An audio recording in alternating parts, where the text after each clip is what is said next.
All right. Good evening, ladies and gentlemen. And the boys are going to be a little surprised because I didn't tell them this, but we're actually going to open. I'm going to throw you a quick little cut from our latest video that we just almost finished filming yesterday. I'm in post production. I want to show you all I want to show you the title screen real quick so that you can enjoy that little piece of work and get. Some people just can't keep a damn secret. And that's what our show's about tonight too. So here we go. Pop it back to the beginning. Tell me what you think.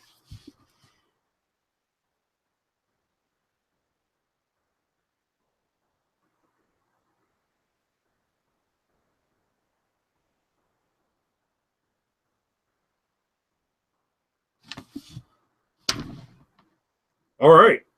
I think that's headed the right direction personally. I'll like it when it's rendered right and uploaded right and everything runs smooth. I mean, y'all take this as a rough cut. I mean, it's jumpy for a reason, but I like the way it's coming together. Let me let it play again. It rendered it. That's right. It's awfully jumpy through streaming. Is it? Yeah. I know it runs smooth on your machine. Yeah, there it just started to go. Yeah, it's much smoother actually watching it on here, but yeah, I'll bet. I was especially proud of the end of it there where okay, you got the stamp and then it closes up with the fade out to the title screen. That was tricky. That was tricky. So why is Friar Tuck in there? Oh, you mean Torquemada? Yeah, just don't say anything else. Let it go at that. All right, so on with your soliloquy, sir. Okay, so we're gonna open on our fallacy of the week this week. Stop me if you've heard it before. Don't. We've said it before. False equivalency. So this is why I'm bringing it up. We're digging into Vault 7 tonight. Because of certain factors, we're not going to go too deep into the substance of Vault 7. We're going to talk about the broader implications of the exposure, and we're going to talk a little bit about we're going to talk about definitions and stances with regard to Julian Assange and treason, because words are getting thrown around incorrectly, and I want to throw out some clarification here. So, false equivalency, substituting one thing for another incorrectly to suggest that they're the same. Julian Assange is not a traitor because he's not an American citizen. And more to the point, Wikileaks, although there's a solid argument to be made, I will absolutely admit this, especially as a devout capitalist, that it creates a marketplace which encourages bad behavior. WikiLeaks itself is the press. WikiLeaks is essentially a newspaper. Whatever treason has been committed, and assuming that Vault 7 wasn't acquired by a foreign agent, then it was done. It was an act of treason. And yes, it was an act of treason. Even if it was done by an American citizen who hadn't signed paper promising he wouldn't do it, that's still an act of treason because you're conducting an act of war against the U.S. to undermine its interests in support of its adversaries. So, coming into possession of classified material as a U.S. citizen is a different matter. It would be illegal if you were to have mounted an actual attack. If you as a citizen not involved in clandestine services were to conduct a breach to acquire that information, then that is an act against your government. That's treason. But the leaks actually get into Assange. Julian Assange is not a traitor. He's not even an American. WikiLeaks is the press. He is reporting. as much as I have problems with some of the stuff that's being reported, I cannot condemn him for doing it in that context. So let's talk about conflation.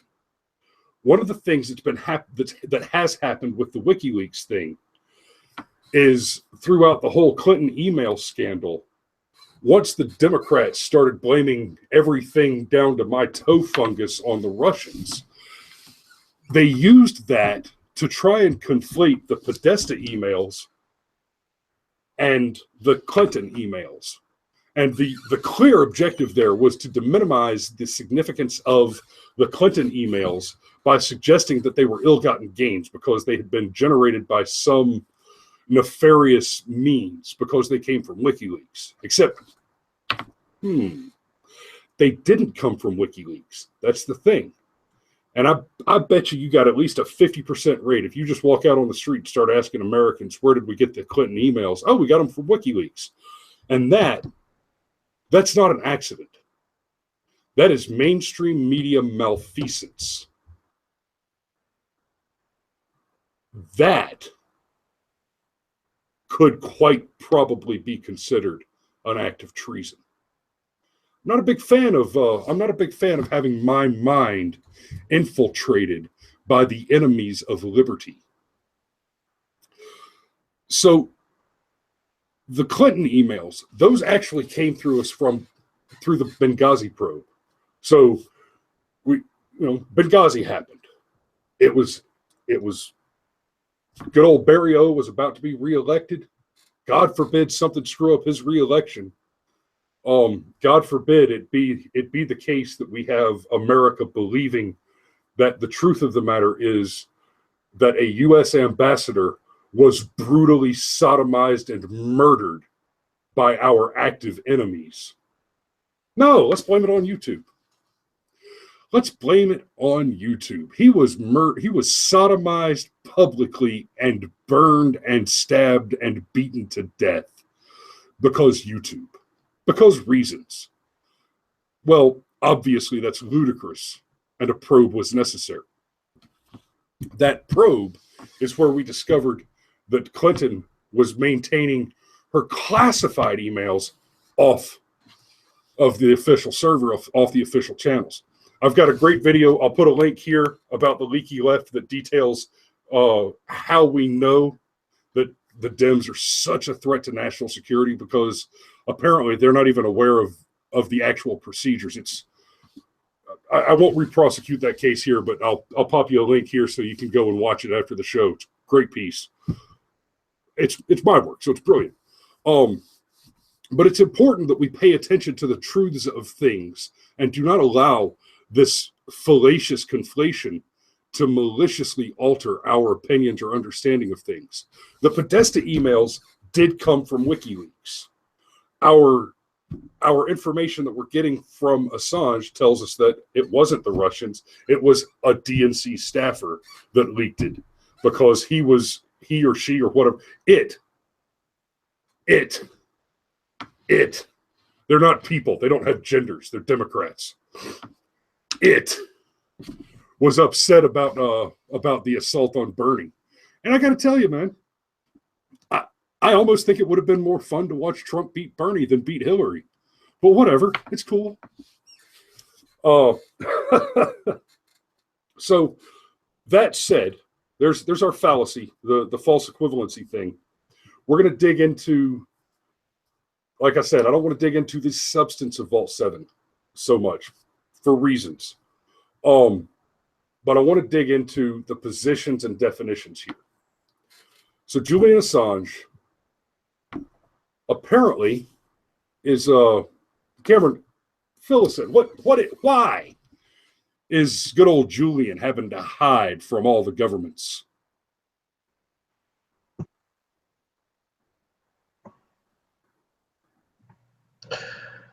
Well, he's been accused of sexual crimes in European countries, and if he leaves where he's at, he'll get arrested, and he will get brought back to whatever country for extradition. And that is why he can't leave wherever he's at. And I'd have to chase down the story behind it, but from what I've come to understand, those are unfounded charges that he's avoiding as well, but he'd be arrested all the same either way. Yeah, so the interesting thing is, once WikiLeaks started whooping the shit out of the mainstream press, all of a sudden Julian Assange is a child raper.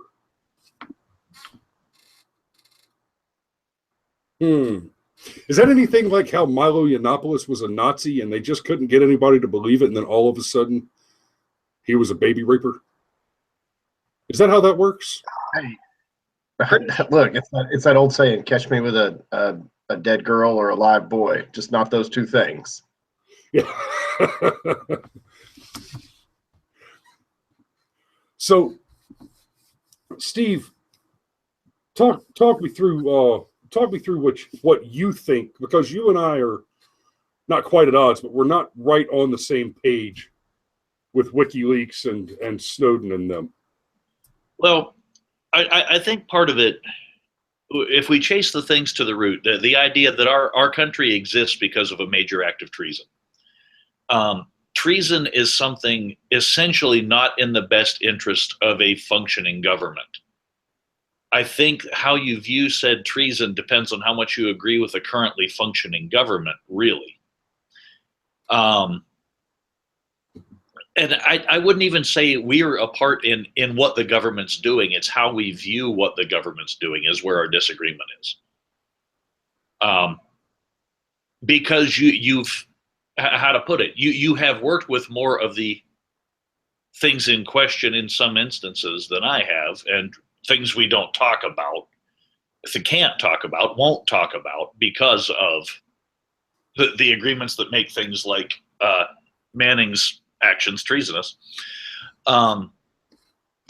You have worked closer with some of the specific topics than I have, and it may be some of that causing the misunderstanding, but on the other side of it is too, even if it's a misunderstanding of what's being done with information that, say, the NSA is data mining, because that was a major news story for a long time. The idea that they're doing it just bothers me anyway. The idea that we're not supposed to know about it if it poses no danger to us specifically concerns me. Those are the kind of things that make me appreciate the Snowden putting his neck out, to some extent Manning putting his neck out, to some extent. I understand trying to throw the information out there. Now, that said, understanding your side of the argument, I realize there are things that have to be kept secure in order to keep an operating mission intact, or to keep, in the CIA's case, operatives for them safe. That part I do understand. Or foreign nationals who are assisting us, that are allies that become revealed in those things.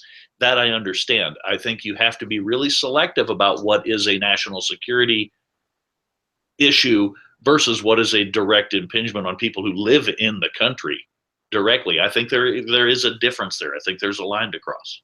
Yeah, and that's solid. And I'll tell you the truth.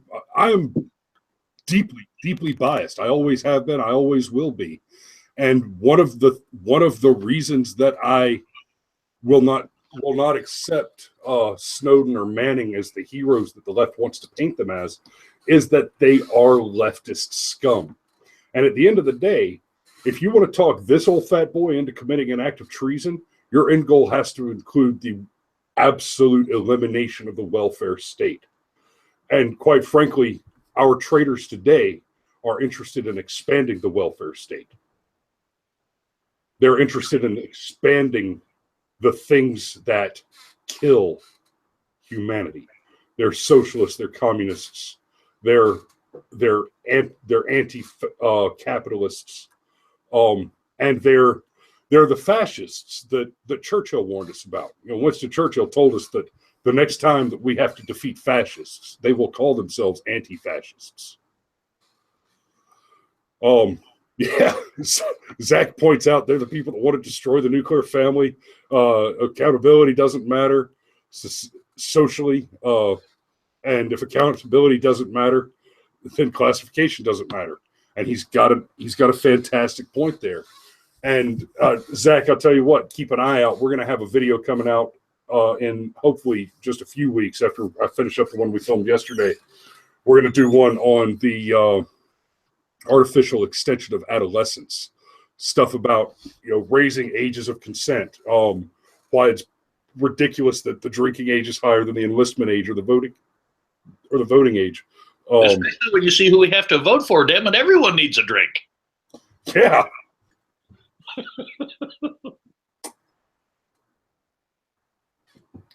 Cameron, you're awful quiet. It's because his mic's muted.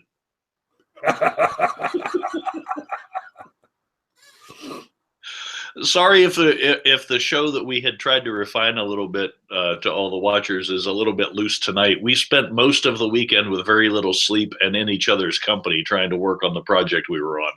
So, but you'll excuse us, I hope, if we have a little bit of fun tonight.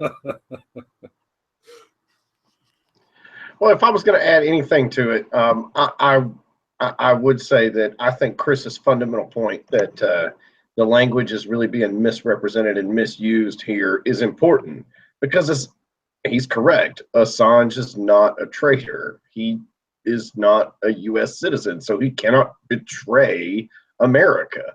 And to a certain extent, I do agree with Chris more than you, Steve, on this. I do see Snowden and Manning both as traitors. I mean, Manning in particular, he was supposed to be a soldier. So, I mean, I'm sorry, I have no respect for that.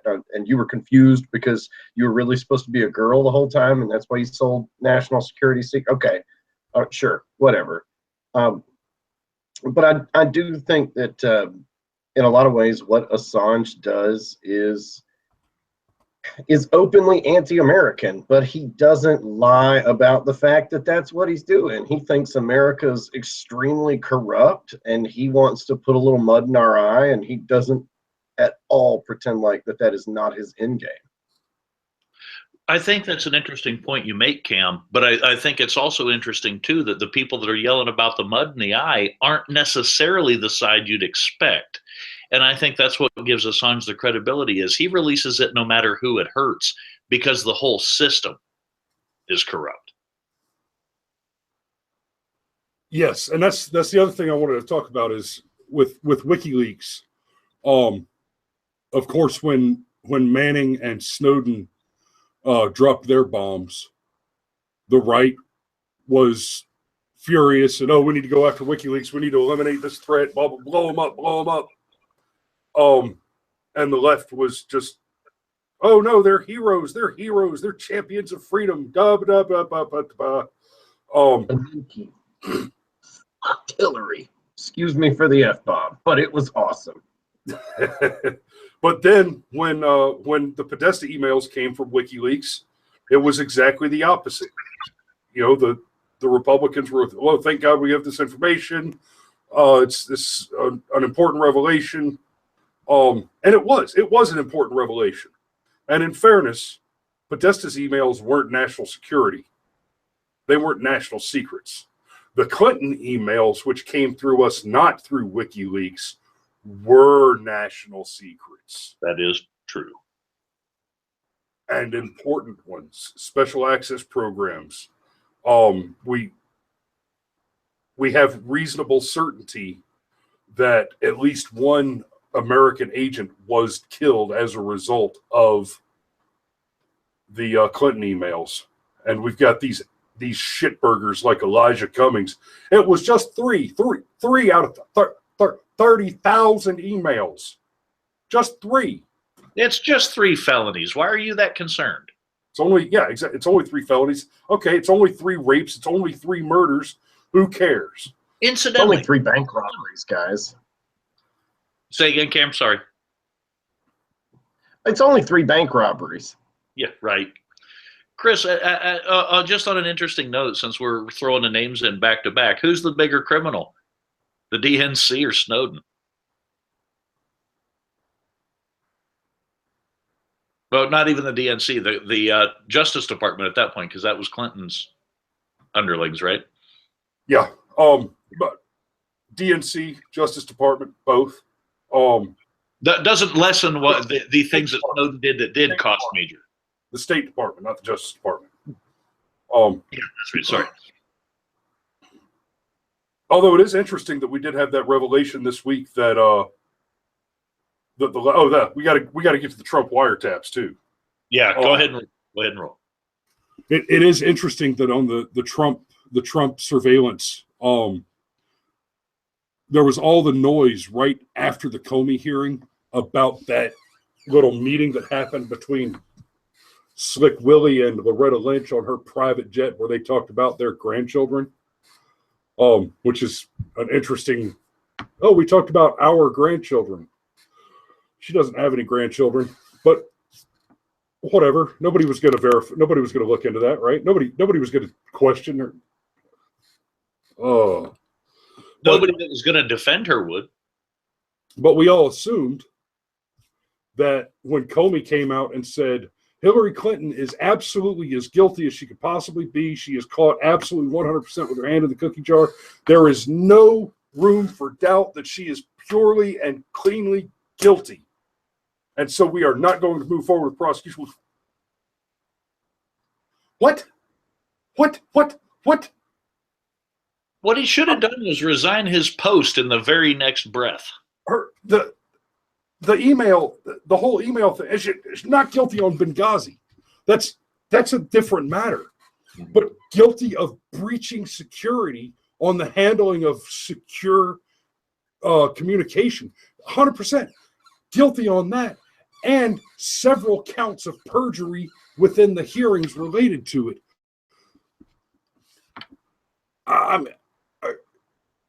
I made statement X under oath before the House and Oversight Committee. I made statement Y to the FBI. The statements are mutually exclusive. That's like having your fingerprints on the inside of the gun. Yeah, more or less.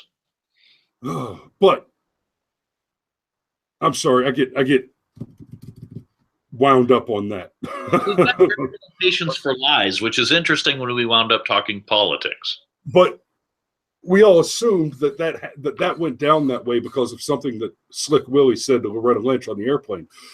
But amusingly, the FISA warrant that went through on Trump Tower was at the end of that same week.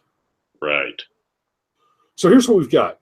A week and a half ago, the Donald tweets, "Oh my God, Obama tapped my phones." Very bad, right? And of course, the reaction was explosive. What are you doing? Oh, you're crazy. Nobody tapped your phones. There's no evidence of that. Except, and Chris, go ahead and state. Let's remember that. Hang on. Let's remember that the same media that's screaming, "We don't have any evidence for that," is the exact same media that has been making the allegations of the Russians hacking the voting machine, for which there was never any evidence. Some other how that they never explained, but some other way affecting the election, and that was always, "Oh no, it's been confirmed by the intelligence community." Anonymous sources say. Anonymous sources. So you're just making shit up. Yeah. It's a little different when you're talking WikiLeaks revealing actual communications versus WikiLeaks saying, "Oh, they did this, but we can't tell you how we know." Right. But then at the end of the same week. Can I say that my favorite thing about this story is that the Democrats' position is basically, hey, we didn't wiretap Trump. I mean, we did wiretap Trump, but not the way you say we wiretap Trump. It's like, okay. Right. The language thing. So the immediate response was, "That's madness. It's crazy. It never happened. You don't have any evidence. It's unsubstantiated." And then, of course, we get the four FISA warrants applied, one passed. And I mean, let's talk about some crookedness. 4 FISA warrants were applied for this, to tap Trump Tower, to spy on Trump Tower. And when did you say that those were issued, Chris? Toward the end of the election, the last couple months of the election cycle. Right. And it's been out in the news that the FISA warrants were there since Donald Trump made the claim. Right. As of this past Friday, CNN was still reporting that they were unsubstantiated claims of wiretapping. Yeah, hold on a second. Yeah. Yeah. Uh-huh. So, damn it. You made me lose. Oh, so you got 4. One of which was actually passed. So 3 of the 4 were denied based on being too broad in scope for their request. So what happened is, whoever it was that was signing those FISA warrants that have Loretta Lynch's name written across the bottom of it in her handwriting, applied 4 times and was denied 3 times because a court with a 99% approval rate on these warrants found 75% of her applications for warrants to be unreasonable. Think about that for a second. A court with a 99% pass rate, a rubber stamp kangaroo shithole, found 75% of this woman's requests to be unreasonable, and then passed the 4th one.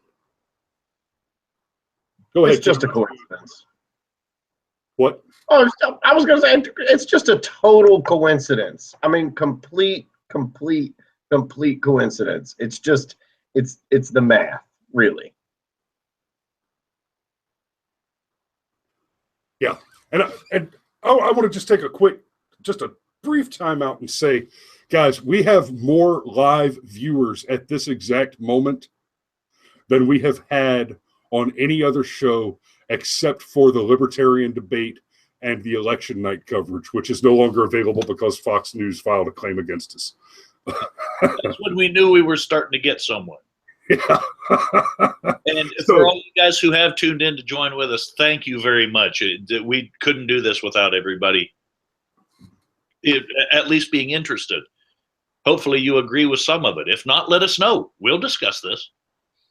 And to the 50% of our viewers that are not currently commenting in the comment section and engaging with us and asking questions and making mentions, I implore the both of you to do exactly that. Yeah, join the YouTube live comments. Get into this with us. That's what we're here for. We want people's minds working. This isn't just a catchy channel name. Yeah, definitely. Hey, ask us questions. Tell me I'm full of shit. Make me defend my position. I'm thrilled to do that. Don't just say I'm full of shit. Be specific. Yeah, I do that enough. Tell me specifically what I'm wrong about. I'd be happy to rebut you. Or reinforce what we're right on if you agree. We're okay with agreement too. Oh yeah, we appreciate support. Well, that's cool. We're liking it. We're really digging it. But as you can tell by my color pattern, I thrive on conflict.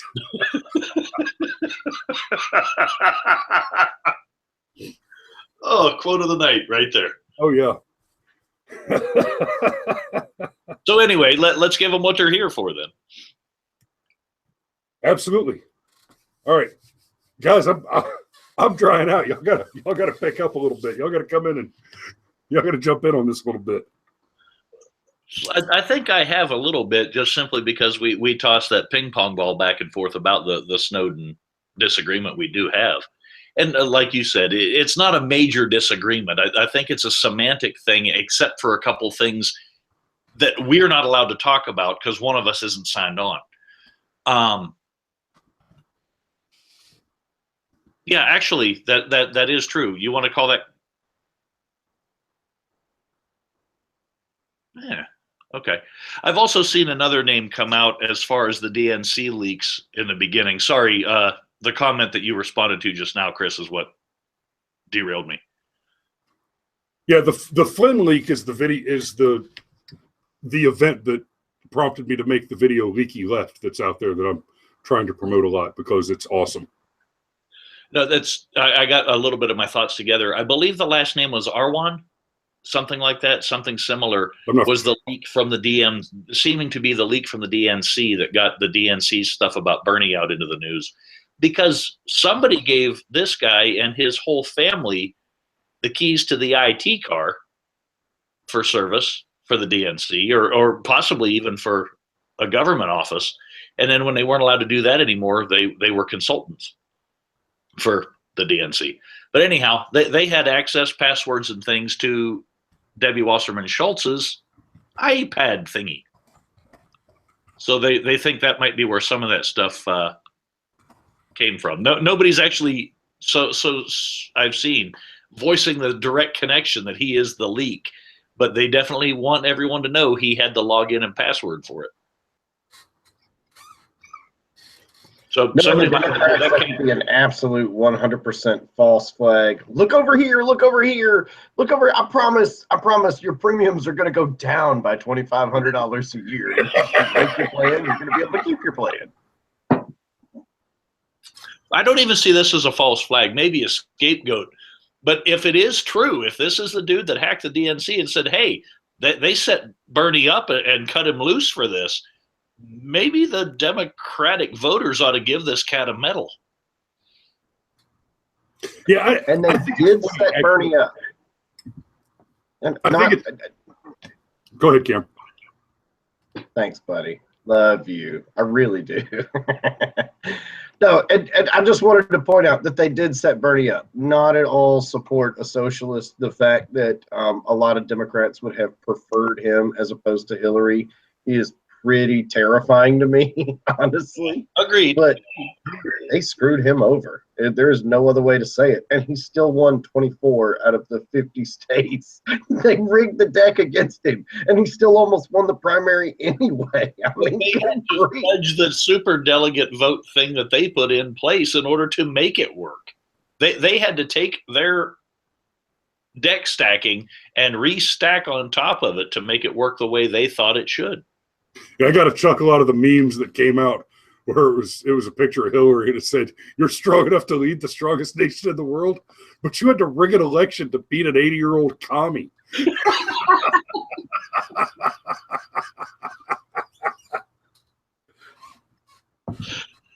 If that's not an indictment of who your party is, I don't know what would be.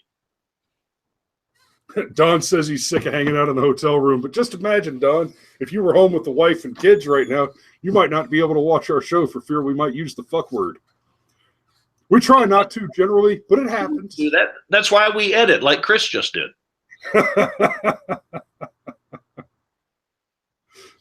All right, guys, I think we're pushing the extent of our content for this evening, because, like I said, I don't want to dig into the content of the Vault 7 stuff. I think we've pretty well covered the periphery of its context. Yeah, so why don't we go ahead? Assange is a traitorous war criminal. That's not what Assange's job has been, so he doesn't follow into that. Is kind of the big gist of this.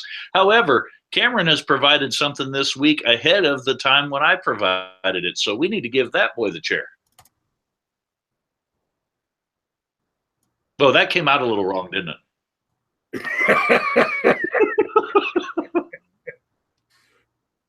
Oh, nothing's going correctly. Like I said, fast and loose tonight. It's been a long weekend.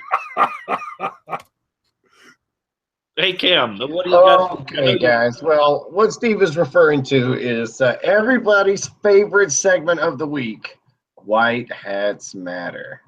And Chris is trying to get his graphic up. He's probably stealing the screen from me because, yay, that's how that works. Yes, hashtag White Hats Matter. Anyhow, our there it is. Hashtag White Hats Matter story this week comes from a gas station in St. Louis at Del Mar's at 7:19 p.m. on March 9th, gas station owner shot 34-year-old Marcus Potter, who the website still refers to as the suspect, even though he was hashtag DRT.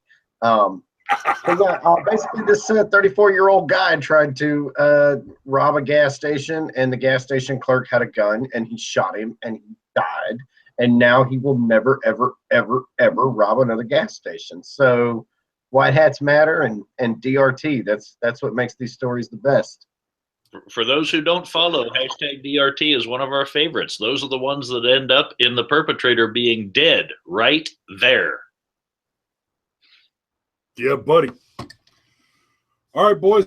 I'm going to call it a little early tonight. I think we've exhausted the topic, and I could sit here and make funny faces at you and crack a few jokes, but I thought you might do a little breakdancing. You're probably getting tired of my gas by this point. So I'm gonna go ahead and sign off and go get a smoke and play some video games. So thank you so much again for watching. Can't wait to see you. Watch the channel. Make sure you like us on Facebook, follow us on Twitter, subscribe to the channel, and go check out our Patreon. We've got an account on patreon.com/brushfiremind. If even $1 a month, $1 a month helps us move this thing in the right direction and expand our project, expand our, get better equipment, start putting out more videos more often. And one of our first projects is to be coming up soon. And I don't want to tease too much of it because there's still work to be done. Make no mistake. But keep an eye on the channel because we had a lot of fun doing what we did for all the more it cost us to do it.